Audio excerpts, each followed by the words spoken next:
시청자 여러분, JTBC 뉴스룸을 시작합니다. 청해부대 문무대왕함 승조원 전원이 공군 수송기를 타고 조금 전 도착했습니다. 301명입니다.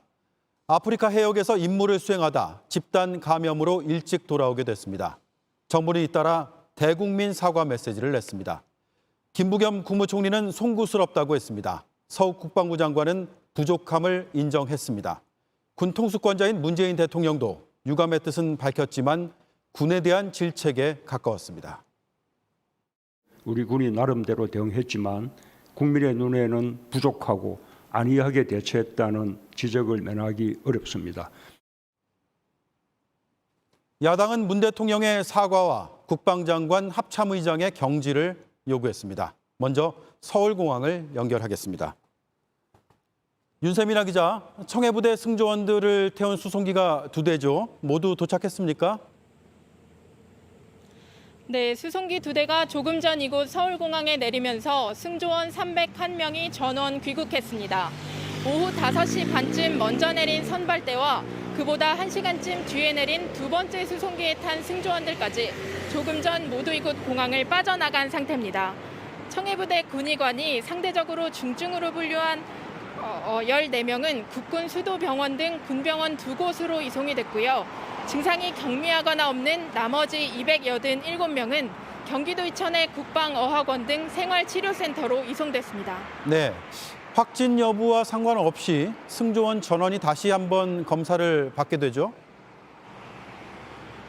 그렇습니다. 현지 보건당국에서 음성 판정을 받은 50명, 그리고 판정 불가 결과가 나온 4명은 잠복기 등을 고려했을 때 추가 확진이 나올 가능성도 배제할 수 없기 때문입니다.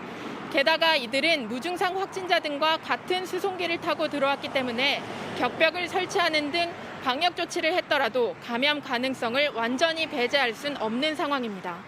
네, 이들이 현지에서 어떻게 바이러스에 노출된 건지 이것도 조사가 필요해 보이는데요.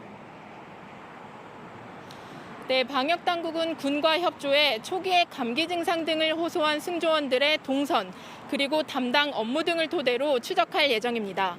이 부분은 리포트로 정리했습니다. 밀폐된 공간인 함정은 떠다니는 배양 접시로 불립니다.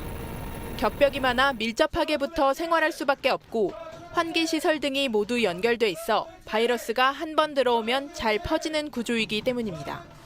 문무대왕함 역시 바이러스가 유입된 뒤 순식간에 함정 안에 확산된 것으로 추정됩니다. 지난 15일 첫 확진 판정 이후 나흘 만에 확진자가 247명으로 크게 늘었습니다. 감염률이 82%가 넘는데 지난해 미국의 항공모함 루스벨트함, 프랑스 항공모함 샤를 드골함에서 발생한 집단 감염과 비교해도 2~3배가량 높습니다. 최초의 감염 경로와 확산 통로를 규명하는 데에도 관심이 쏠리고 있습니다. 현재로선 군수품을 싣기 위해 지난 1일까지 나흘간 머무른 기항지에서 바이러스가 유입됐을 가능성이 가장 높습니다.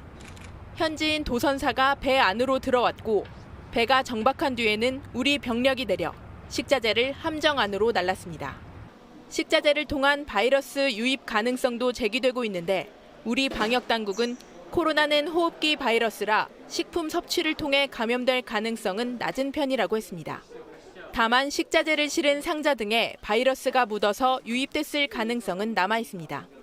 폐렴 증상 등으로 가장 먼저 현지 병원에 입원한 확진자가 조리 담당 간부라는 점도 이런 가능성을 높입니다. 국방부 관계자는 기항지에 내렸던 간부와 승조원들, 배에 오른 도선사 모두 방역복을 입었던 것으로 알고 있다면서 배에 타기 전 소독 등 방역 지침도 모두 지켰다고 했습니다. 네, 윤세민아 기자, 국방부 장관이 결국 사과를 했죠. 네, 장관의 사과는 승조원 6명이 확진됐다는 소식이 알려진 지난 15일 이후 엿새 만에 나왔습니다. 먼저 들어보시죠. 국방부 장관으로서 무거운 책임을 통감하며 청해부대 장병 및 가족 여러분과 국민 여러분께 깊은 사과의 말씀을 드립니다. 국방부는 그동안 청해부대가 백신을 접종할 환경이 안 됐다고 설명해왔지만 서 장관은 오늘 백신 접종 노력에 부족함이 있었다며 미흡함을 인정했습니다. 네, 서울공항에서 윤세민아 기자가 전해드렸습니다.